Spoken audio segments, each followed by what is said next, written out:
গৃহবধূর পরক্রিয়া। আত্মপর প্রেমিকের সাথে স্বামী বিয়ে দিলেন তার স্ত্রীকে। খুলনার বড়িয়াঘাটা উপজেলার গাঁওঘরা গ্রামে পরকীয়ার সম্পর্ক ফাঁস হয়ে যাওয়ায় এক যুবককে হাতে নাতে আটক করেছে এলাকাবাসী। পরবর্তীতে এলাকার গণ্যমান্য ব্যক্তিবর্গের উপস্থিতিতে তাদের বিবাহ সম্পন্ন হয়। শুক্রবার রাতে এই ঘটনা ঘটে। গ্রেপ্তারকৃত যুবক মোহাম্মদ আলী জিন্না একই গ্রামের বাসিন্দা ও গৃহবধূর প্রতিবেশী। পরে শনিবার সকালে ওই যুবক এবং গৃহবধূর অভিভাবকদের সাথে এলাকাবাসীর সমন্বয়ে স্থানীয় কাজীর মাধ্যমে বিবাহ প্রদান করে।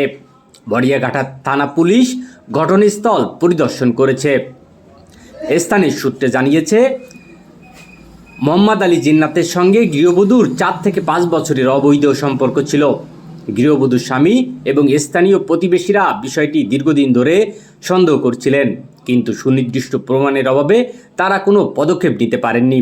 সেই সূত্র ধরেই শুক্রবার রাত আনুমানিক 8:30টার দিকে গৃহবধূর স্বামী কামরুল মোল্লার শোবার ঘর থেকে জিন্না ও ওই গৃহবধূকে অর্ধলগ্ন অবস্থায় এলাকাবাসী আটক করে।